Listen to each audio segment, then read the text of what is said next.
I walked into my parents' dining room that Tuesday evening expecting nothing more than the usual family dinner. The smell of my mother's pot roast filled the air, and candles flickered on the mahogany table where we'd shared countless meals over the years. What I didn't expect was to find a wrapped box sitting beside my plate, adorned with silver ribbon, and a card bearing my name in my father's familiar handwriting. My heart jumped with unexpected warmth as I realized they'd remembered my 32nd birthday after all. The dining room buzzed with casual conversation as I took my seat between my younger brother Jake and across from my sister Sarah. My father Robert sat at the head of the table, his graying temples catching the candlelight as he carved the roast with precise movements. My mother Linda emerged from the kitchen carrying her famous garlic mashed potatoes, her apron still dusted with flour from an afternoon of baking. "Go ahead, Gustav," my father said, gesturing toward the wrapped package with his carving knife. "Open it up." My fingers trembled slightly as I untied the silver ribbon. The wrapping paper fell away to reveal a sleek black box with the Canon logo emblazoned across the top. My breath caught in my throat. This was the professional camera I'd been researching for months, the one I'd bookmarked on every photography website and mentioned countless times during our phone conversations.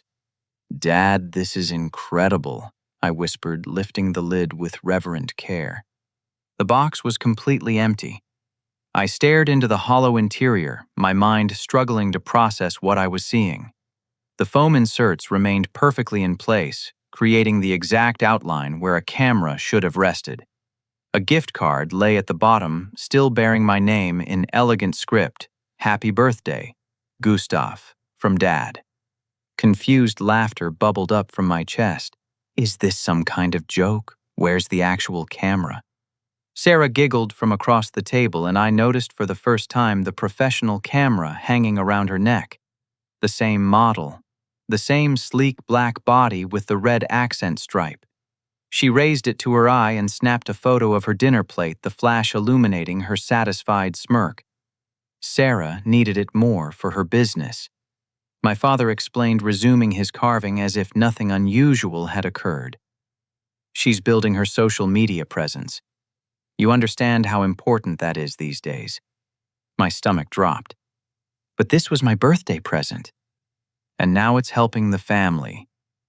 My mother chimed in, settling into her chair with a dismissive wave. "Sarah's Instagram account has real potential. She could make serious money with the right equipment."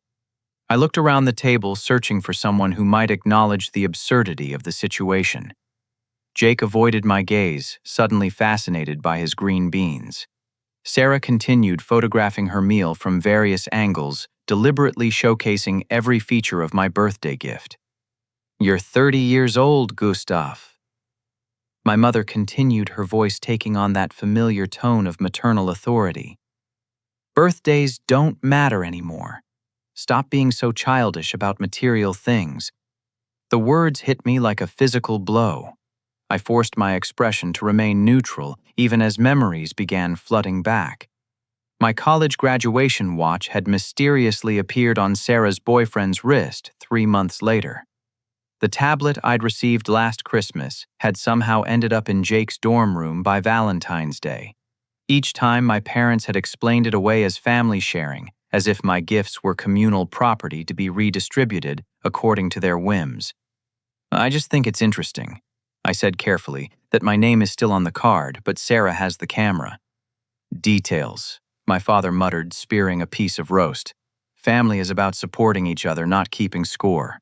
Sarah lowered the camera and looked directly at me. "I'm actually making money with this, Gustav. My follower count has tripled since I started posting professional photos. This camera is an investment in my future." "Your future," I repeated slowly. "Exactly. I've already booked 3 sponsored posts for next week. Brands love high-quality content." She lifted the camera again, this time aiming it at the centerpiece. "This is business, not just a hobby." The implication stung.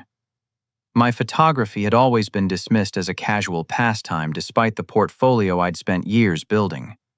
I'd won local competitions, sold prints at art fairs, and even had my work featured in a small gallery downtown. But somehow, Sarah's Instagram account qualified as more legitimate than my artistic pursuits. Speaking of business, Jake finally spoke up, clearly uncomfortable with the tension. "How's the consulting work going, Gustav?" I appreciated his attempt to change the subject, but the damage was already done. "It's fine. We just landed a major contract with a tech startup downtown." "See," my mother beamed, "you're doing wonderfully without needing expensive toys." Expensive toys? I bit back my response, remembering the research I'd done on that camera. $850. Not exactly pocket change, but something I'd specifically asked for because it represented a serious step forward in my photography journey. "I should probably head home," I said, standing slowly. "Early meeting tomorrow." "You've barely touched your dinner," my mother protested. "I'm not very hungry anymore." I walked around the table, stopping beside Sarah's chair. She looked up at me expectantly, the camera still hanging around her neck like a trophy. "Take good care of that," I said quietly. It was exactly what I wanted. Her smile faltered for just a moment, but she recovered quickly. "I will. Thanks for understanding." As I gathered my coat from the hall closet, I could hear my family's conversation resuming in the dining room. Their laughter floated through the doorway, easy and comfortable, as if nothing had happened. As if they hadn't just handed me an empty box and expected gratitude. The drive home passed in a blur of streetlights and conflicted emotions. Part of me wanted to believe my parents' explanation, to accept that family harmony was more important than individual gifts. But another part of me, a growing part, recognized something darker in their behavior. I pulled into my apartment complex and sat in the parking lot for several minutes, staring at my reflection in the rearview mirror. The face looking back appeared older than 32, weighted down by years of small disappointments and casual dismissals. My phone buzzed with a text message from Sarah. "Posted the most amazing photos tonight. Thanks again for being so cool about everything." I deleted the message without responding. Inside my apartment, I poured myself a glass of wine and opened my laptop, hoping to lose myself in work emails. Instead, I found myself scrolling through Sarah's Instagram account. Photo after photo showcased the camera's capabilities, each image tagged with photography hashtags and sponsored content markers. The comments rolled in from her followers: "Amazing quality, what camera are you using? Such professional shots." Sarah had responded to several: "Just upgraded to professional equipment, investing in my brands." I closed the laptop and stared out my living room window at the city lights below. 32 years old, and I was still waiting for my family to see me as more than an ATM with legs.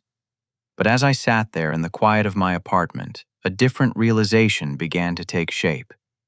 Maybe it was time to stop waiting for their recognition and start demanding the respect I deserved. The next morning brought the usual cascade of work emails and project deadlines, but I found myself distracted replaying the previous evening's events in my mind. I'd barely slept, alternating between anger and self-doubt throughout the night. Was I really being childish about a birthday gift, or was there something more troubling about my family's behavior? I pushed through my morning meetings, providing tech solutions for clients, while my personal problems churned in the background. By lunch, I'd managed to convince myself that maybe I was overreacting. Families had their dynamics, their ways of operating that didn't always make sense to outsiders. Perhaps this was just how the Henderson family functioned. That illusion shattered completely at 2:30 in the afternoon. I was reviewing code specifications when a new email notification popped up in the corner of my screen. The sender's name made me pause: Fletcher Thomas and Associates. I didn't recognize the law firm, but something about receiving legal correspondence during a workday set off alarm bells in my mind. I clicked on the message, expecting perhaps a promotional email or a case of mistaken identity. Instead, I found myself staring at what was clearly meant to be a private communication between the law firm and my father. "Dear Mr. Henderson," the email began. "Per your request, we have completed the revisions to your will and estate planning documents. The updated beneficiary designations reflect the changes we discussed during our meeting last Tuesday." My hands grew cold as I continued reading. As specified, Gustav Henderson has been removed from all inheritance provisions. The primary residence located at 412 Oak Street will transfer directly to Sarah Henderson upon your death with Jacob Henderson, receiving the business assets and investment portfolio. The life insurance policies have been updated accordingly. I read the paragraph 3 times before the words fully registered. Removed from all inheritance provisions. The house I'd grown up in, where I'd spent countless hours helping my father with home improvement projects, where I'd shoveled snow from the driveway every winter throughout high school. Gone. The family business my grandfather had started in 1953, where I'd worked summers throughout college learning the trade from the ground up. Also gone. But the email continued, and each line felt like another punch to my stomach. We understand your reasoning that Gustav's successful consulting business eliminates his need for family financial support. The provisions for Sarah and Jacob reflect their current circumstances and future potential as you outlined. Successful consulting business. The phrase mocked me. Yes, I'd worked hard to build my career, but that didn't mean I'd stopped being their son. Since when did professional achievement disqualify someone from their family's consideration? I scrolled down to find additional details that made the situation even worse. The loan documentation for the business expansion has been finalized. The $68,000 debt secured against the family residence should provide adequate funding for Sarah's boutique venture and Jacob's remaining college expenses. We recommend discussing repayment expectations with all family members to ensure clarity moving forward. $68,000 in new debt for Sarah's boutique and Jake's college. I thought about my own college loans, which I'd paid off through years of careful budgeting and sacrifice. No family assistance, no business expansion loans, just me working multiple jobs and living on ramen noodles to avoid burdening my parents. My phone rang, jarring me from my spiraling thoughts. The caller ID showed my mother's number. Hi, Mom. Gustav, honey. I wanted to apologize about last night. I think we handled things poorly. For a moment, hope flickered in my chest. Maybe they'd realized their mistake. Your father and I talked it over, and we think you're right to be upset about the camera situation. Really? Absolutely. We should have been more sensitive. So we've decided that for your next birthday, we'll make sure to get you something special that's just for you. My next birthday, 11 months away. What about the camera? Well, Sarah's already using it for her business commitments. We can't very well ask her to return it now, but next year we'll get you something equally nice. I stared at my computer screen where the lawyer's email still glowed with its revelations about my deleted inheritance and my siblings' funded futures. That's very thoughtful, I managed. I knew you'd understand. You've always been so mature about these things. That's why your father and I never worry about you. Never worry about me, because I'd learned not to complain when my needs were overlooked, not to fight when my gifts were redistributed, not to expect the same consideration extended to my siblings. Mom, can I ask you something? Of course, sweetie. Have you and Dad updated your wills recently? There was a pause that lasted just a beat too long. What an odd question. Why would you ask about that? Just curious. Estate planning, you know. Adult responsibilities. We've made some adjustments over the years. Nothing you need to worry about. You're so successful on your own. There it was again. Success as disqualification from family consideration. After ending the call, I sat in my office chair staring out the window at the busy street below.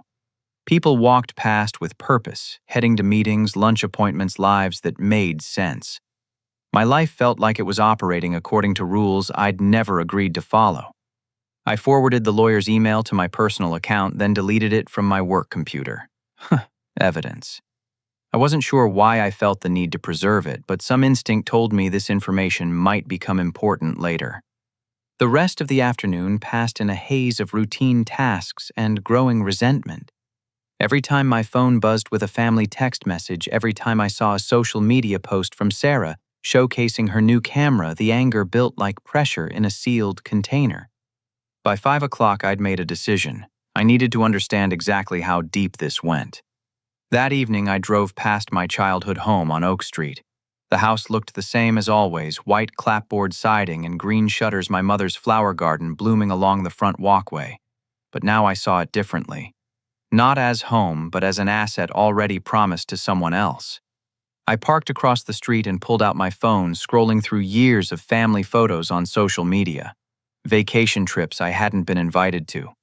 Family dinners that happened without me. Celebrations where I was notably absent. How had I missed the pattern, or had I simply chosen not to see it? My phone rang again. This time it was Jake. "Hey man, Mom said you seemed upset about the camera thing." "I'm fine. Look, I know it's weird, but you know how Sarah gets when she wants something. It's easier to just go along with it." Easier, the family motto. "Jake, can I ask you something honestly?" "Sure." "Do you think it's fair how gifts get redistributed in our family?" Another pause, longer this time. "I mean, we all share stuff. It's not a big deal." "When's the last time one of your gifts went to me or Sarah?" Silence. "That's different," he finally said. "I'm still in school. I need my stuff." "And I don't—" "Come on, Gustav. You make more money than any of us. You don't need a camera to survive." Need to survive. As if gifts were about survival rather than recognition, love, or simple fairness. "Right," I said. "I forgot. Success means I stop mattering." "It's not like that." "Then what is it like?" Jake sighed heavily. "Look, I don't want to get in the middle of this. Can't you just be happy that Sarah's business is doing well? With my birthday present." "It's just stuff, Gustav. Just stuff. Easy to say when your stuff never gets redistributed to other family members." After hanging up, I sat in my car for another hour watching my childhood home, as lights came on in different windows. The house where I'd learned to ride a bike, where I'd brought dates to meet my parents, where I'd celebrated countless holidays and milestones. The house that would never be mine. By the time I drove home, a plan was beginning to form in my mind. Not revenge exactly, but clarity. If my family wanted to operate according to transactional rules, then perhaps it was time for all the transactions to become visible. Starting with the $19,000 surprise I'd been planning for their 40th anniversary. Saturday morning arrived with the kind of crisp autumn air that used to make me excited about weekend plans with family. Instead, I found myself sitting at my kitchen table with a cup of coffee, staring at the confirmation email I'd printed weeks ago. Henderson anniversary trip. 2 weeks in Spain. Total cost $19,427. The trip had been my secret project for months. I'd researched hotels in Barcelona and Madrid, booked tours of the Prado Museum and the Sagrada Familia, arranged wine tastings in Rioja, and even secured dinner reservations at Michelin-starred restaurants. 2 weeks of luxury to celebrate 40 years of marriage, my gift to parents who had sacrificed so much while raising 3 children. Or so I'd thought. Now looking at the itinerary, I felt like the biggest fool in Pennsylvania. I picked up my phone and dialed the travel agency where I'd worked with Patricia to plan every detail of the trip. Worldwide Travel Solutions, this is Patricia speaking. "Hi, Patricia. This is Gustav Henderson. I need to discuss the Henderson anniversary trip we booked for next month." "Oh, Gustav, how exciting that it's coming up so soon. Your parents are going to be absolutely thrilled. I've never seen someone put so much thought into a surprise gift." The word stung. "Actually, that's what I'm calling about. I need to understand the cancellation policy." "Cancellation." Patricia's voice shifted immediately to concern. "Is everything all right? Did something happen?" "Family circumstances have changed. I need to know my options." I heard the sound of typing in the background. "Well, let me see here.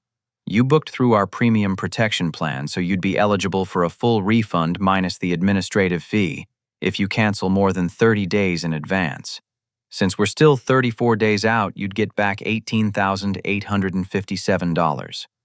$18,857. Nearly $19,000 I'd saved over 2 years working overtime projects and living frugally to afford this grand gesture." "Patricia, I need to ask you something confidential. Have you received any other inquiries about Spanish travel for couples in their 60s recently? Matsinsi. That's oddly specific. Why do you ask? Humor me. Maybe anniversary trips, luxury accommodations, similar time frame. More typing sounds. Actually, that's interesting. You should mention it. I did have another couple book a very similar trip about 3 weeks ago. Spain, 2 weeks high-end hotels. They specifically mentioned it was for their 40th anniversary. My blood turned cold. Would you be able to tell me if the last name was Henderson? Gustav, you know I can't share client information. Patricia. I think my parents may have booked their own anniversary trip, not knowing I was planning to surprise them. This could save everyone a lot of embarrassment. A long pause. Hold on just a moment. While I waited, I pulled out my laptop and navigated to my mother's Facebook page. I'd avoided social media for the past few days, but now I scrolled back through her recent posts with new eyes. They're buried among photos of her garden and shared articles about cooking. I found what I was looking for. A post from 3 weeks ago. So excited for upcoming travel plans. Some dreams are worth the wait. The post had 17 likes and 6 comments. My Aunt Carmen had written, "You two have earned a beautiful celebration." My mother's college roommate had added, "40 years, can't wait to see photos." Photos of a trip I was secretly funding while they planned their own vacation. Gustav, Patricia's voice brought me back to the phone call. I'm here. I can't give you specific details, but I will say that if 2 different Henderson anniversary trips for the same dates got booked, we'd definitely want to help resolve that confusion. Thank you, Patricia. I think I understand the situation now. Would you like me to start the cancellation process for your booking? I looked around my apartment, taking in the modest furniture and careful decorating I'd done on a budget. The money I'd saved for Spain could have bought me a newer car, a better camera than the one Sarah was now using for her Instagram business, or even a down payment on a house. Not yet. I'll call you back by Monday. After hanging up, I opened my banking app and looked at the account I'd labeled Spain Fund. 2 years of deposits ranging from $50 to $500 depending on what extra work I'd picked up each month. $19,427 that I'd sacrificed to honor parents who had already decided I didn't matter enough to inherit a single family asset. I called my bank and spoke with Marcus, my usual representative. Hi Marcus, this is Gustav Henderson. I need to understand something about large transactions on my account. Sure thing, Gustav. What can I help you with? If I needed to cancel a major purchase and receive a refund, how would that show up on my account? Depends on the amount and the merchant. For something like a large travel purchase, it would typically show as a credit transaction with the merchant name and amount. Very visible in your transaction history. Very visible. Perfect. And if someone else had access to my account statements, they'd see the refund clearly. Summases. Absolutely. Any transaction over $1,000 shows prominently in our monthly statements and email confirmations. I thanked Marcus and hung up, then returned to my laptop to do more digging. My mother's Facebook page yielded more treasure. I found posts going back 6 months that I'd somehow missed before complaints about money being tight. Comments about wanting to travel but not being able to afford it, even a post asking for recommendations for affordable anniversary celebration ideas. But then 3 weeks ago, the tone shifted completely. Suddenly, she was posting about dreams coming true and exciting plans ahead. The timing aligned perfectly with when Patricia said the other Henderson anniversary trip had been booked. I dug deeper, looking at my father's LinkedIn profile and checking local business registrations. What I found made my stomach turn. The family business had indeed taken on new debt recently, but not just the $68,000 mentioned in the lawyer's email. There were additional credit lines, business loans, and even a second mortgage on the family home. My parents were drowning in debt, yet somehow they'd managed to book an expensive anniversary trip to Spain. How exactly does someone with financial problems afford a European vacation?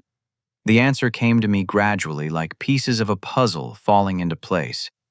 I pulled out my phone and called the credit monitoring service I'd signed up for after a data breach at work last year. Credit Alert Services, this is Jennifer speaking. Hi, this is Gustav Henderson. I need to review any recent inquiries or new accounts on my credit report. Let me pull up your file. Can you verify your social security number and date of birth, CD? I provided the information and waited while she searched. That's interesting. There are several credit inquiries from the past 6 months that show some unusual activity. What kind of unusual? Well, there are inquiries from travel credit card companies, a furniture store, and what looks like a business loan application. Do these sound familiar? None of them sounded familiar at all. Jennifer, I didn't apply for any of those things. That's concerning. It looks like there might be some unauthorized use of your personal information. I'd recommend ordering a full credit report and possibly placing a fraud alert on your account. Unauthorized use of my personal information, identity theft, by my own family. As I sat there absorbing this latest revelation, my phone buzzed with a text message from my mother. Hope you're having a wonderful weekend, sweetie. Dad and I are so grateful for everything you do for the family. Everything I do for the family, like providing credit backing for their secret vacation while they removed me from their inheritance plans. I screenshot the message and saved it to a growing folder on my phone labeled Documentation. By Sunday evening, I had a clear picture of what was happening. My parents had been systematically using my credit and financial information to fund their lifestyle while publicly complaining about money problems. They'd planned their own anniversary trip, probably using credit cards tied to my accounts while expecting me to provide an additional surprise vacation. The plan was elegant in its cruelty: take everything from me while making it look like generosity toward my siblings, then ensure I remained financially responsible for their choices while receiving none of the benefits. But they'd made one critical mistake. They'd assumed I would never discover the truth, that I'd continue being the compliant son who accepted whatever scraps of attention they offered. They were about to learn how wrong that assumption was. On Monday morning, I called Patricia back. Worldwide Travel Solutions, this is Patricia. Hi, Patricia, it's Gustav Henderson. I'm ready to cancel the anniversary trip. I'm so sorry it's come to that. Should I process the full cancellation? Yes, please. And Patricia, I'd like to make sure the cancellation confirmation gets sent to my email address, but I'd also like you to CC it to my parents' email address. Their email? But isn't this supposed to be a surprise? Not anymore. I think it's time for the surprise to be on them. I can do that. The confirmation should go out within the hour. After hanging up, I sat back in my office chair and smiled for the first time in days. In 60 minutes, my parents would receive an email showing that their $19,000 safety net had just vanished. And that would be just the beginning. The cancellation confirmation arrived in my inbox at 10:47 on Monday morning, and I knew the identical email had just landed in my parents' accounts. I closed my laptop and tried to focus on client work, but my mind kept drifting to what would happen when they opened that message. I didn't have to wait long. My father called at 11:32. Gustav, we need to talk. Good morning to you too, Dad. Cut the pleasantries. What the hell is this email about a canceled trip to Spain? I let the silence stretch for a few seconds, savoring the moment. I'm not sure what you mean. Could you be more specific? Don't play games with me. This cancellation notice says you booked a $19,000 trip for your mother and me. Oh, that. Yes, I did. It was going to be a surprise for your anniversary. Was going to be. Well, circumstances have changed. I decided to cancel it. Another pause longer this time. I could practically hear the wheels turning in his head, trying to figure out how to approach this conversation. Son, I think there's been some kind of misunderstanding. Really, what kind of misunderstanding? The whole situation with the camera, the way we handled your birthday. Your mother feels terrible about it. Feels terrible. Not feels guilty, not recognizes it was wrong. Feels terrible, like it was an unfortunate accident rather than a deliberate choice. That's nice of her. Look, maybe we can work something out. You reinstate the trip and we'll make sure you get that camera back from Sarah. You'd take away her business equipment. It's not really hers anyway. It was your gift. The audacity was breathtaking. After telling me that Sarah needed the camera more, that it was an investment in her future, my father was now ready to take it away from her to secure his vacation. Dad, I appreciate the offer, but I've already made my decision about the trip. $19,000, Gustav. That's a lot of money to just throw away out of spite. You're right, it is a lot of money. I've been thinking about what I could do with $19,000 instead. Such as, well, I could use it to hire a financial advisor to help me understand my family's money situation better. The silence on the other end of the line was deafening. What do you mean by that? Just curious about things like inheritance planning, debt management, credit utilization, adult financial topics. I don't think that's necessary. Probably not, but it's my money now, so I guess it's my choice. My father's voice took on a harder edge.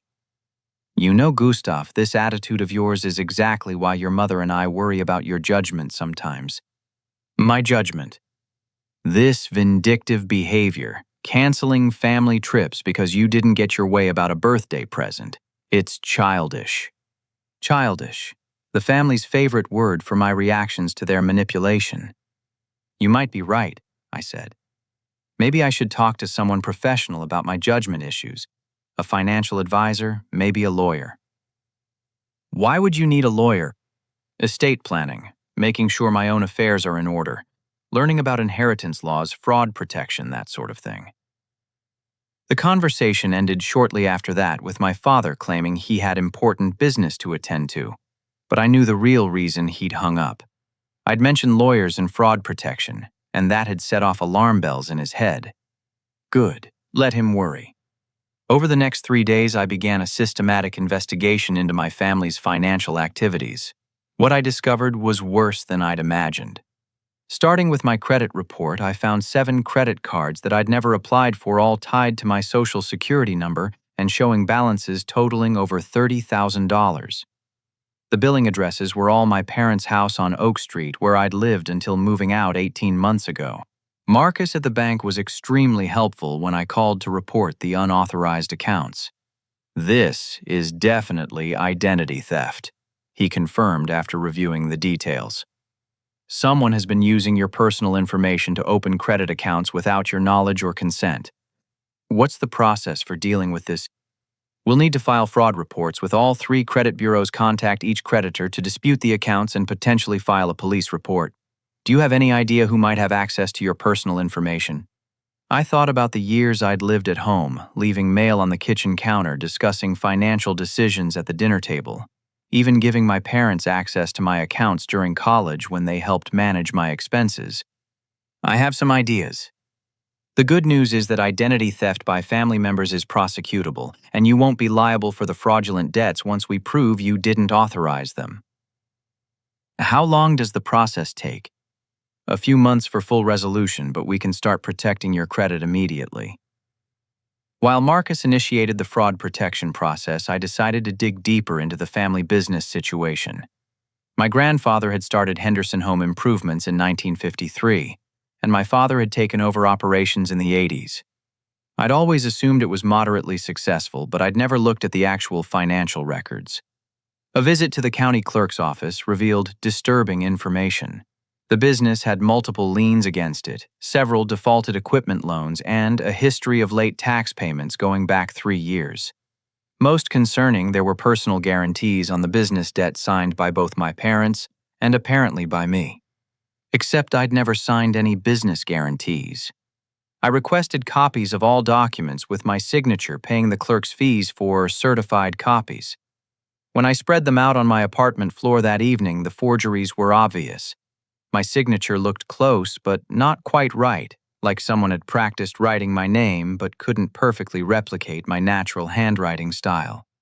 Jennifer from the credit monitoring service called me back with additional information.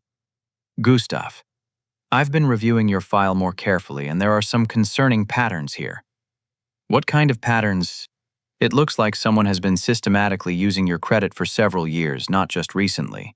There are utility accounts, a car loan, even what appears to be mortgage applications dating back to when you were in college. That far back? I'm afraid so. And here's the really troubling part: whoever is doing this has been very careful about making minimum payments to keep the accounts in good standing. This suggests long-term planning rather than desperate emergency borrowing. Long-term planning. They'd been stealing from me for years, carefully managing the theft to avoid detection. That evening, I drove past my parents' house again and noticed something I'd missed before. There were two cars in the driveway, my father's familiar pickup truck and a shiny new sedan with temporary license plates. I parked down the street and walked back, checking the dealer sticker on the new car's window. A luxury model loaded with options with a price tag of $42,000. While I was examining the car, my neighbor Mrs. Patterson from 2 houses down walked over with her dog. "Beautiful new car, isn't it?" she said. "Your father was so excited when he drove it home last week." Last week? Tuesday evening, he was telling everyone how he'd finally gotten approved for financing, said his credit had improved dramatically. His credit had improved because he'd been using mine. He mentioned something about a big contract coming through, Mrs. Patterson continued. Said the business was really turning around. A big contract. I wondered if that was code for another fraudulent loan using my credit. Over the following days, I contacted every creditor associated with the unauthorized accounts. The pattern was consistent. Applications had been submitted online using my personal information, but the contact phone numbers were my parents' landline, and the billing addresses were their house. Most damning, several credit card companies had recorded phone calls from the application process. When I requested copies of those recordings, I heard my father's voice clearly identifying himself as Gustav Henderson and providing my social security number and employment information. Audio evidence of identity theft. I also discovered that my recent promotion at work hadn't been entirely based on my own merits. My boss had received what he described as impressive letters of recommendation from previous employers, along with academic transcripts showing a higher GPA than I'd actually earned. When I asked to see these documents, my supervisor was happy to share them. The letters were professional and compelling, written on letterhead from companies I'd never worked for. The academic transcripts showed my name and graduation date, but with grades modified to show a 4.0 instead of my actual 3.6. Someone had been enhancing my professional reputation to ensure I kept getting promoted and earning higher salaries, which in turn made me a more valuable target for identity theft. The web of deception was intricate and far-reaching. My family hadn't just stolen money from me, they'd manipulated my entire professional trajectory to maximize their access to my income. But they'd been so focused on their long-term theft operation that they'd failed to consider one possibility: what would happen if I discovered the truth and decided to fight back. By Friday afternoon, I had enough evidence to file criminal charges for identity theft, fraud, forgery, and racketeering. I had audio recordings forged, documents, fraudulent account histories, and a clear pattern of systematic financial abuse spanning nearly a decade. I also had something else: my parents' anniversary party invitation, which had arrived in my mailbox that morning. Robert and Linda Henderson request the pleasure of your company as they celebrate 40 years of marriage. Saturday evening, November 15th at the Oak Street Community Center. Dinner and dancing to follow. The party was tomorrow night, a celebration funded by stolen money, attended by family and friends who had no idea what kind of people they were honoring. I looked at the invitation for a long moment, then picked up my phone and called Diana Martinez, the financial crimes attorney I'd researched. "Ms. Martinez, this is Gustav Henderson. I need to discuss filing criminal charges against my parents." "I see. That's a serious step. Are you certain you want to pursue legal action against family members?" I thought about the empty camera box, the forged signatures, the years of stolen credit, the inheritance I'd been deleted from while remaining liable for their debts. "I'm absolutely certain. In that case, we should meet as soon as possible to review your evidence." "Actually, I have a better idea. Are you available tomorrow evening? I think you should meet my parents in person before we file charges." "That's unusual, but not unprecedented. Are you planning some kind of confrontation?" "I'm planning to give them exactly what they deserve, the truth presented to everyone who matters to them." "Mr. Henderson, I need to caution you about taking any actions that could compromise a criminal case. Don't worry, Ms. Martinez. Everything I'm planning is perfectly legal. I'm just going to tell some stories about family loyalty and financial responsibility. Stories. The true ones. The ones my parents forgot I might eventually discover. As I hung up the phone, I felt a calm sense of purpose settling over me. Tomorrow night at their anniversary party, my parents would receive their own special surprise. And unlike my empty camera box, this surprise would be exactly what they'd earned. Saturday morning arrived with unseasonably warm weather for November, the kind of day that felt like a gift from nature. I woke up early and spent an hour at the gym, working out the nervous energy that had been building all week. Tonight was the night everything changed. My appointment with Diana Martinez was scheduled for 10 o'clock at her downtown office. I arrived 15 minutes early, carrying a briefcase stuffed with evidence I'd spent the week compiling. Diana's office reflected her reputation as one of the region's top financial crimes attorneys. Diplomas and awards covered one wall, while another featured photos of her with various law enforcement officials and satisfied clients. She was younger than I'd expected, probably mid-30s, with sharp eyes that seemed to catalog details as I spoke.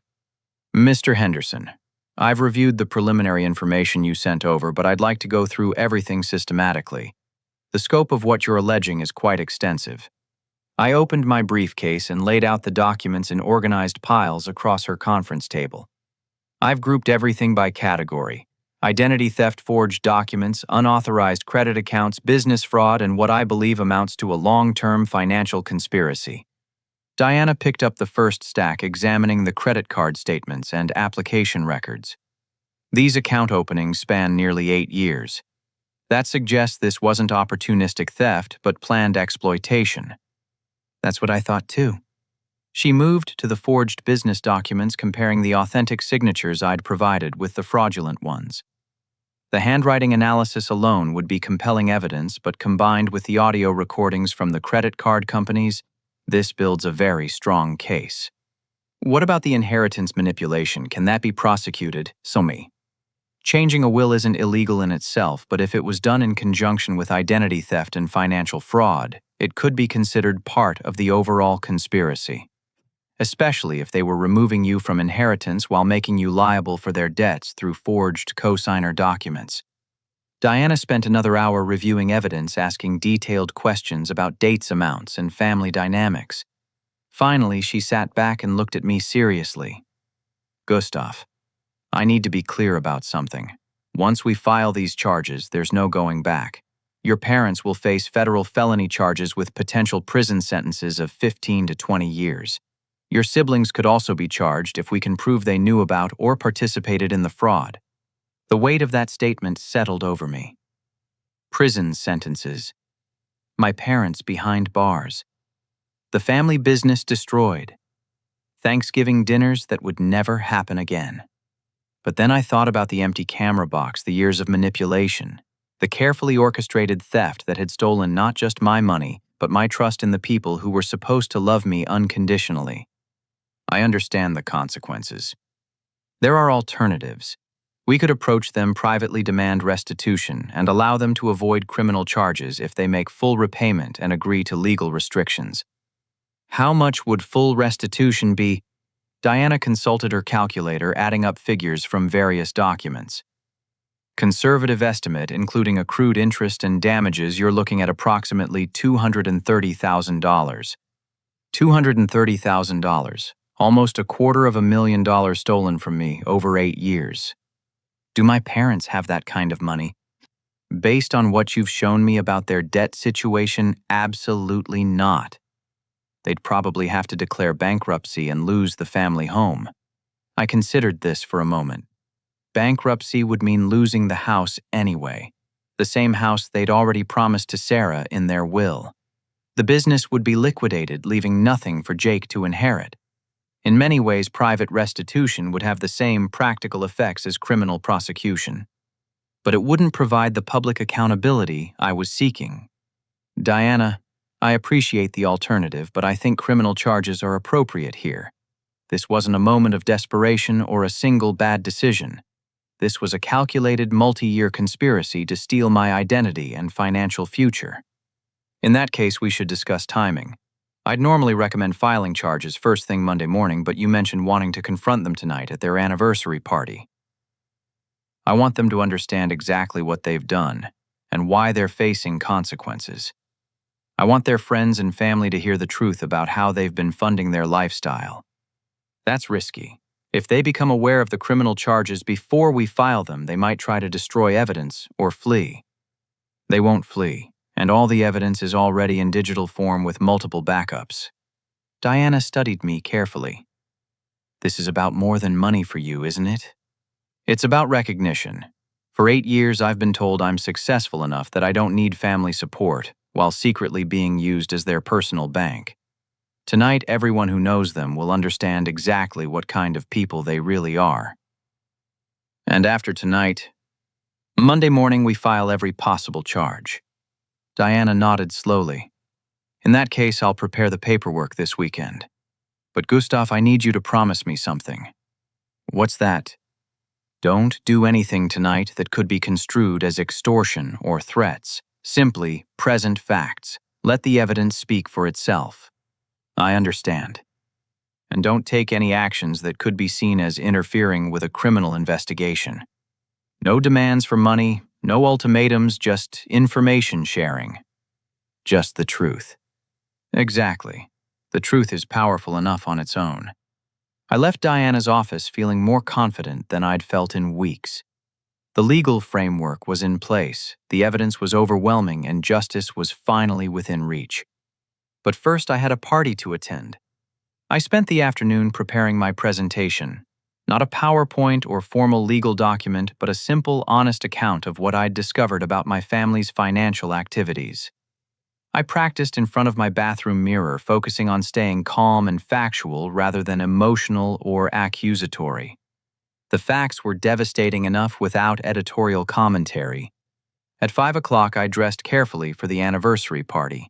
A navy suit, white shirt, and conservative tie. I wanted to look respectable and professional when I delivered the most important speech of my life. I arrived at the Oak Street Community Center just as the cocktail hour was beginning. The venue looked beautiful, decorated with white flowers and gold accents that complemented the autumn theme. My mother had always been talented at event planning, and tonight's party reflected her attention to detail. About 60 people had already gathered, a mix of family members, longtime friends, neighbors, and business associates.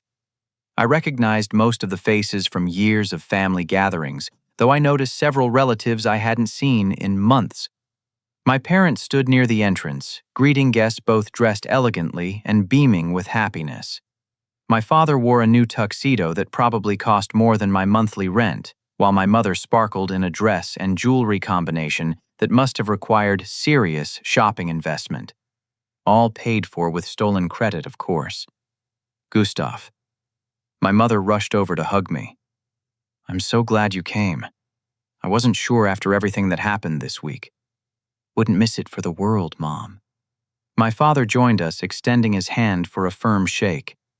Son, I'm glad we can put all that unpleasantness behind us. Family is what matters. Absolutely. Family is everything. I mingled for the first hour, greeting relatives and family friends, listening to their stories about my parents' generosity and kindness over the years. Several people mentioned loans my parents had made to help with medical bills or car repairs, acts of financial assistance I'd never heard about. Loan assistance funded by my stolen credit. My Aunt Carmen pulled me aside during dinner. Gustav, your parents are so proud of you. Your mother never stops talking about your success. That's nice to hear. She says you've been incredibly generous helping with family expenses. Not every successful child remembers where they came from. I smiled and nodded, filing away another piece of evidence about how my parents had been spinning the narrative of my financial contributions to the family. During the dinner, I was asked to give a toast as the eldest child. I stood up, glass of champagne in hand, and looked around the room at all the people who had come to celebrate my parents' marriage. Thank you all for being here tonight to honor Robert and Linda Henderson's 40 years together. Tonight is about love, loyalty, and the importance of family bonds. Everyone raised their glasses, smiling warmly. But before we toast, I think it's important to share some truth about the kind of love and loyalty we're celebrating. The room remained festive, but I noticed a few people looking curious about where I was heading with this. You see, my parents have taught me valuable lessons about family relationships over the years. They've shown me that family members should support each other financially, share resources, and make sacrifices for the common good. Nods of approval around the room. And tonight I want to share with all of you just how extensively they've put those values into practice. That's when I reached into my briefcase and pulled out my first visual aid, a poster-sized printout of my credit report, showing all the unauthorized accounts. The room's energy shifted immediately. For example, over the past 8 years, my parents have opened 23 credit accounts in my name, accumulating over $200,000 in debt that they've been carefully managing to maintain their lifestyle. Gasps and confused murmurs rippled through the crowd. My father started to stand up, but I held up my hand. Please, Dad, let me finish. This is your anniversary celebration, and I want everyone to understand exactly what we're celebrating. The Oak Street Community Center had fallen completely silent, except for the soft jazz music still playing from the speakers. 60 pairs of eyes were fixed on me as I stood at the front of the room, my poster-sized credit report display, drawing shocked stares from every table. I know this might seem like an unusual topic for an anniversary toast. I continued, my voice carrying clearly across the room. But I think it's important for everyone to understand the true scope of my parents' resourcefulness when it comes to family financial planning. My mother's face had gone pale, her champagne glass frozen halfway to her lips. My father was gripping the edge of the table so hard his knuckles had turned white. For instance, I said, pulling out my second visual aid, here are copies of business loan documents bearing my signature. The interesting thing is I never signed these documents, but they've allowed the family business to secure substantial funding while making me personally liable for the debt. I held up the forged signatures for the room to see, comparing them to genuine samples of my handwriting. Now I want to be clear about something, I said, setting down the documents and looking directly at my parents. I'm not angry about family members helping each other financially. What concerns me is the systematic deception involved in these arrangements. Sarah had stood up from her table near the back of the room, the camera still hanging around her neck like a trophy. Gustav, what are you doing? This is completely inappropriate. Is it inappropriate, Sarah? Let me ask you something. How many of your Instagram followers know that your professional camera equipment was purchased with fraudulent credit cards? The room erupted in whispers and shocked conversations. I could see relatives turning to each other, trying to process what they were hearing. That's enough. My father finally stood up, his face red with anger. I won't have you disrupting this celebration with your paranoid accusations. Paranoid accusations. I reached into my briefcase again, this time pulling out a small portable speaker. Dad, would you like to hear some audio recordings? These are from credit card application phone calls where someone identifying himself as Gustav Henderson applied for multiple high-limit cards. I pressed play, and my father's voice filled the room, clearly audible, as he provided my personal information to a credit card representative. The silence was deafening. Robert. My Aunt Carmen's voice cut through the quiet. Is that you on that recording? My father looked around the room desperately, searching for some way to explain what everyone had just heard. It's not what it sounds like, he said finally. Gustav gave us permission to handle some of his financial affairs. We were helping him build credit. Helping me build credit, I repeated, by accumulating $200,000 in debt that I didn't know about. I turned to address the room directly. Ladies and gentlemen, I want to share something else with you. 3 weeks ago, I received an email that was supposed to go to my father. It was from the family attorney confirming that I had been removed from all inheritance provisions in my parents' will. Another wave of gasps and confused murmurs. Now that's certainly within their rights as property owners, I continued. What's interesting is that while removing me from any inheritance, they've made me legally and financially responsible for hundreds of thousands of dollars in family debt through forged documents and identity theft. Mrs. Patterson, my old neighbor, stood up from her table. Robert, surely there's been some kind of misunderstanding. There's no misunderstanding, I said, pulling out my phone. Would you like to see the cancellation confirmation for the $19,000 trip to Spain I had secretly booked for their anniversary? The one I canceled when I discovered they had already booked their own Spanish vacation using credit cards opened in my name. I projected the cancellation email onto the wall using the community center's display system. The room could see every detail: the luxury hotels, the first-class flights, the $19,000 total. $19,000, I repeated. Money I saved over 2 years working overtime and living frugally to surprise parents who were simultaneously stealing my identity and planning to leave me with all their debts while excluding me from any family assets. Jake had been silent throughout my presentation, but now he stood up shakily. Gustav, maybe we could discuss this privately. This isn't the place for family financial issues. You're absolutely right, Jake, I said. This isn't the place for family financial issues, but it is the perfect place for everyone to understand exactly who they've been celebrating tonight. I walked closer to my parents' table, my voice remaining calm and professional, despite the emotional weight of what I was revealing. Mom, Dad, for 8 years you've taught me that success means I don't deserve family consideration, that making money disqualifies me from receiving gifts, inheritance, or basic respect. But what you failed to teach me was that success also means I have the resources to discover the truth and seek justice. My mother finally found her voice. Gustav, honey, I think you've misunderstood some things. We can explain everything if you'll just calm down. I am calm, Mom. Calmer than I've been in years, actually, because for the first time, everything makes sense. I turned back to the room. I want everyone here to know that tomorrow morning I'll be filing criminal charges for identity theft, fraud, forgery, and what federal prosecutors call a racketeering conspiracy. The evidence I've gathered over the past week is substantial enough that the FBI's Financial Crimes Unit has already expressed interest in the case. The mention of the FBI sent shockwaves through the crowd. Several guests had pulled out their phones and were frantically texting or making calls. Now, I said, raising my champagne glass, I'd like to propose that original toast. The room was so quiet I could hear the air conditioning humming. To Robert and Linda Henderson, who have indeed demonstrated the true meaning of family loyalty over 40 years of marriage. They've shown that love means never having to ask permission before stealing someone's identity. That family bonds are strong enough to survive systematic financial fraud. And that parental guidance includes teaching your children that success is its own punishment. I took a sip of champagne while the room remained frozen in stunned silence. But most importantly, I continued, they've taught me that justice delayed is not justice denied. It's just justice with compound interest. I set down my glass and picked up my briefcase.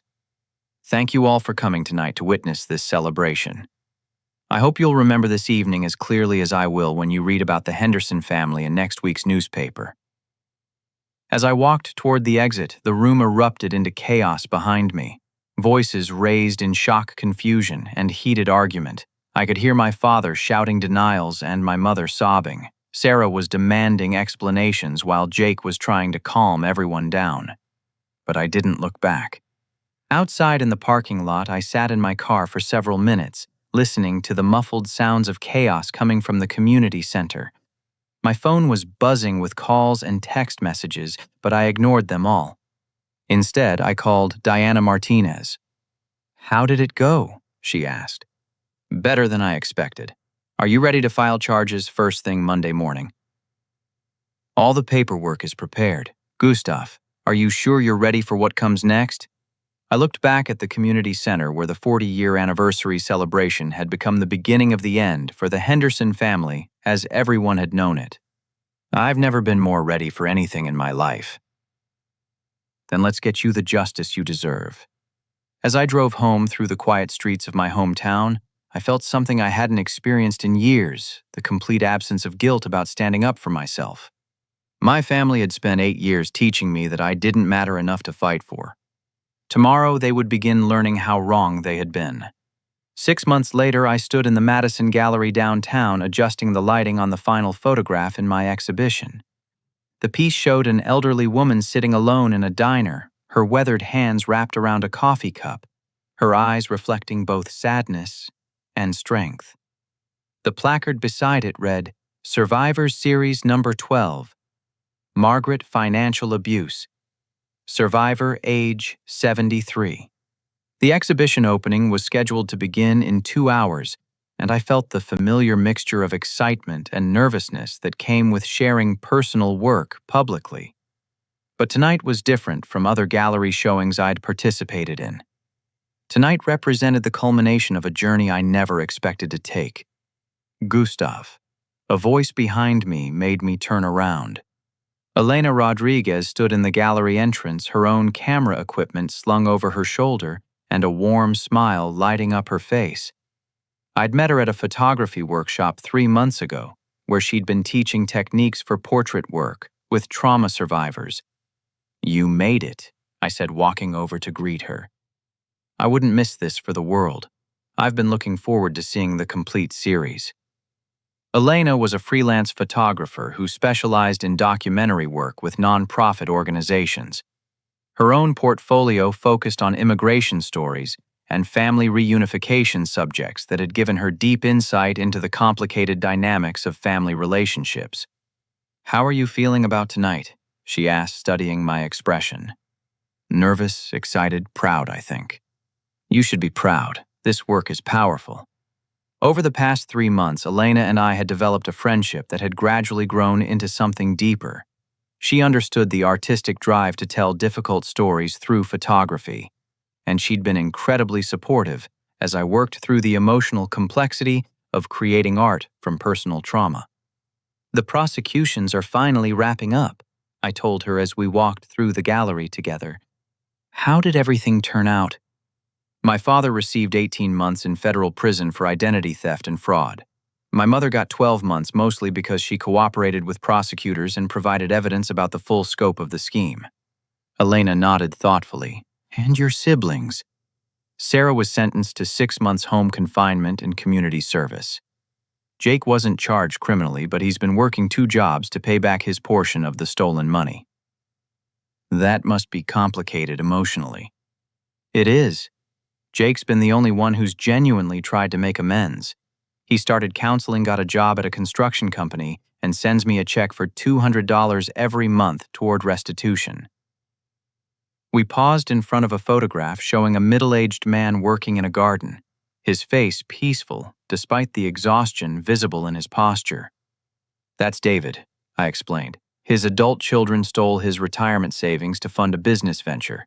He discovered it when he tried to retire and found out his accounts were empty." "How did you find these subjects?" "Through the financial abuse survivor support group I joined during the legal proceedings. I realized that family financial abuse is much more common than most people realize, but survivors rarely talk about it because of the shame and social isolation involved."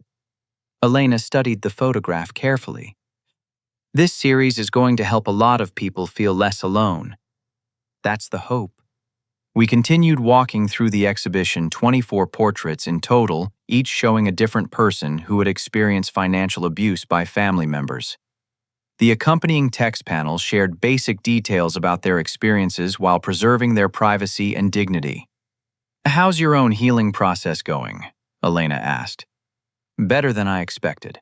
The restitution payments mean I'll recover most of the stolen money over the next 5 years. My credit is completely restored, and I was able to buy a house with the initial settlement." "And emotionally?" I considered the question carefully. "I've learned to distinguish between grief and guilt. I grieve for the family relationships that were never real, but I don't feel guilty anymore for refusing to enable destructive behavior." "That's an important distinction." My therapist helped me understand that I wasn't responsible for my family's choices, but I was responsible for my own responses to those choices. Choosing justice over family harmony was the right decision, even though it was painful. At 7 o'clock, guests began arriving for the opening reception. The gallery filled with art collectors, photography enthusiasts, social workers, and advocates for financial abuse awareness. Several members of my support group attended, proud to see their stories represented respectfully in the exhibition. Around 8:30, I was surprised to see a familiar face near the entrance. Jake stood awkwardly by the door, wearing a dress shirt and tie that looked uncomfortable on his construction worker's frame.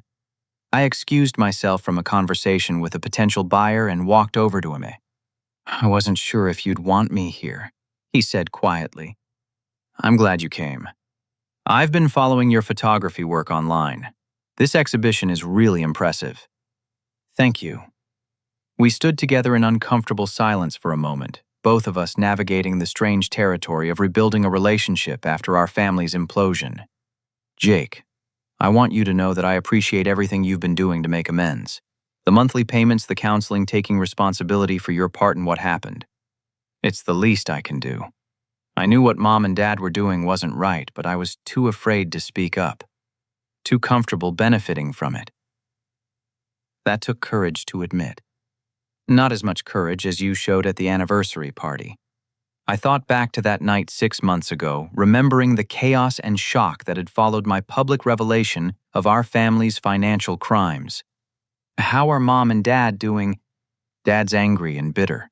He still claims he was just trying to help the family financially. Mom's in therapy and seems to understand better why what they did was wrong, but she's devastated about losing the house. The family home on Oak Street had been sold as part of the restitution settlement. Sarah had moved in with friends while my parents had relocated to a small rental apartment across town. And Sarah, still maintaining that she didn't know the camera money was stolen, even though the evidence showed she knew about the credit card fraud. She's working at a photography studio downtown trying to rebuild her business legitimately. I nodded, unsurprised that Sarah was still denying knowledge of the financial schemes that had funded her lifestyle. "What about you? Are you doing okay?" Jake looked around the gallery, taking in the powerful portraits and the crowd of people discussing family trauma and recovery. "I'm learning to live with the consequences of my choices. The construction work is hard, but it's honest, and the counseling is helping me understand how our family became so dysfunctional. I'm proud of you for doing the work to change.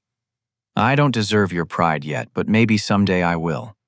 As the evening continued, I found myself in conversation with Margaret, the elderly woman featured in one of the portraits. She had driven 3 hours to attend the opening, determined to support the exhibition, despite her limited mobility. "Thank you for telling my story with such dignity," she said, gripping my hand firmly. "For 50 years, I thought I was the only person whose children had stolen from them. You're definitely not alone. This exhibition will help so many people realize they're not alone either, and it shows that we can survive and even thrive after family betrayal." Margaret's words resonated deeply with me. 6 months ago, I had felt isolated and ashamed about my family's dysfunction. Tonight, surrounded by fellow survivors and supporters, I felt connected to a community of people who understood both the pain of family betrayal and the strength required to seek justice. Around 9 o'clock, Elena found me again as the crowd began to thin out. "How are you feeling about the response tonight?" "Overwhelmed in the best possible way. 3 pieces have sold already, and the gallery director says there's been serious interest from museums in other cities." "That's wonderful, and all the proceeds are going to the Financial Abuse Survivor Foundation." "Every penny. The foundation provides legal assistance and counseling for people who can't afford help on their own." Elena smiled. "I love that you've turned your experience into a way to help others. It feels like the right way to honor what I went through." As we walked through the gallery one final time before closing, I reflected on the journey that had brought me to this moment. 6 months ago, I had been an isolated, manipulated family member who accepted whatever scraps of consideration my parents offered. Tonight, I was an artist, an advocate, and a person who had learned to value himself appropriately. "Elena, can I ask you something?" "Of course." "Would you like to have dinner with me next weekend? Somewhere nice where we can talk about photography and art and anything except family dysfunction." She laughed, her eyes sparkling with warmth. "I'd love that." As I locked up the gallery and prepared to head home to the house I'd bought with my restitution settlement, I felt a deep sense of peace settle over me. The house was modest but beautiful, with a dedicated darkroom for film photography, and large windows that provided perfect natural light for portrait work. For the first time in my adult life, I was living in a space that was entirely mine, funded by my own honest work, decorated according to my own tastes. No family members had keys, no one could redistribute my belongings, and no one could make me feel guilty for having nice things. The next morning I woke up early and made coffee in my own kitchen, reading emails from people who had attended the exhibition. Gallery visitors had shared their own stories of family financial abuse, expressed gratitude for feeling less alone, and asked about resources for getting help. One email particularly moved me. It was from a woman named Carol who had attended the opening with her adult daughter. Dear Gustav, thank you for your courage in sharing these stories. Last night, my daughter finally admitted that her brother has been stealing money from my accounts for 2 years. Because of your exhibition, she felt safe telling me the truth, and we're going to get help together. Your work literally changed our lives. I screenshot the email and added it to a folder on my computer labeled, Why This Matters. My phone rang as I was finishing breakfast. The caller ID showed Diana Martinez's number. Good morning, Diana. Gustav, I have some final news about the restitution proceedings. Good news, I hope. Very good news. The court has approved the final settlement agreement. You'll receive a lump sum payment of $150,000 next month, representing the liquidated assets from your parents' house sale and business closure. The remaining balance will be paid through monthly installments over 4 years. $150,000. More than enough to expand my photography studio, invest in better equipment, and continue funding the Survivor Support Foundation. There's one more thing, Diana continued. Your parents' attorney has reached out about the possibility of a family reconciliation meeting. They're wondering if you'd be open to supervised communication now that the legal proceedings are complete. I considered the question carefully, looking around my sunny kitchen at the life I'd built for myself over the past 6 months. Not yet, I said finally. Maybe someday, but right now I need to focus on moving forward rather than looking backward. That's completely understandable. Healing happens on your timeline, not anyone else's. After hanging up, I walked through my house, appreciating the quiet space I'd created for myself. The living room featured prints from various photography projects, including some from the Survivors series. The home office contained files organized according to my own system, financial records that reflected my actual spending and earning, and art supplies arranged exactly how I liked them. This was what security felt like, knowing that everything in my life belonged there, because I had chosen it, not because someone else had decided what I did or didn't deserve. That afternoon, I drove to the community center where my financial abuse support group met every Saturday. 8 regular members attended, ranging in age from 26 to 74, all sharing the common experience of being financially exploited by family members. How did the exhibition opening go, Gustav? Asked Patricia, the group facilitator. Better than I hoped. We raised over $12,000 for the foundation, and several new people reached out asking about joining support groups. That's fantastic, said Robert, a retired teacher whose son had stolen his pension funds. You've turned your experience into real help for others. I've learned that healing isn't just about recovering from what happened to me, I said. It's about using what I learned to prevent others from going through the same thing alone. The group spent an hour sharing updates about their own recovery journeys, celebrating victories, and supporting each other through setbacks. These Saturday meetings had become an anchor point in my week, reminding me that strength came not from avoiding difficult emotions but from processing them in community with others who understood. After the group session, I drove to my favorite coffee shop and spent the evening editing photographs from my next project, a series documenting the rebuilding process for financial abuse survivors. The images showed people in moments of reclaimed agency, signing leases for their own apartments, opening new bank accounts, starting small businesses, pursuing delayed dreams. As I worked, I thought about the life lesson I'd learned over the past 6 months, the wisdom I'd want to share with anyone facing similar family betrayal. Family isn't about blood or obligation, it's about respect, honesty, and mutual care. When people show you who they really are through their actions, believe them the first time, not the 10th time or the 100th time. Your worth isn't measured by what others take from you, but by what you choose to give to those who truly value you. I'd spent 8 years trying to earn love that was never available acceptance, that was always conditional respect, that was never genuine. Now I was learning to build relationships based on reciprocity, honesty, and genuine affection. My phone buzzed with a text message from Elena. Saw the article about your exhibition in today's arts section. So proud of you. Can't wait for our dinner next weekend. I smiled, feeling grateful for the unexpected gift of meeting someone who appreciated my work and understood the importance of healing through art. Our friendship was growing slowly and organically, built on shared values and mutual respect, rather than obligation or manipulation. As I finished editing the final photograph of the evening, I realized that justice had been more than just legal proceedings and financial restitution. Real justice was the freedom to build authentic relationships, pursue meaningful work, and create a life guided by my own values rather than other people's expectations. 6 months ago, I had been a 32-year-old man who didn't know his own worth. Tonight I was an artist, an advocate, and a person who had learned to demand the respect he deserved. The Henderson family as it had existed was gone forever, destroyed by choices my parents had made long before I discovered them. But from that destruction I had built something better, a chosen family of fellow survivors, supportive friends and people who valued honesty over harmony. And for the first time in my adult life, I was genuinely excited about what the future might bring. If you've ever felt invisible or unvalued in your own family, I want you to know that your worth doesn't depend on other people's recognition. Sometimes the most loving thing you can do is refuse to enable destructive behavior, even when that choice comes with painful consequences. What's the most important lesson you've learned about standing up for yourself in difficult family situations? Share your thoughts in the comments below. Your experience might help someone else who's struggling with similar challenges. If this story resonated with you, please hit the like button, subscribe for more real-life stories about overcoming family dysfunction, and share this with anyone who might benefit from knowing they're not alone in their struggles.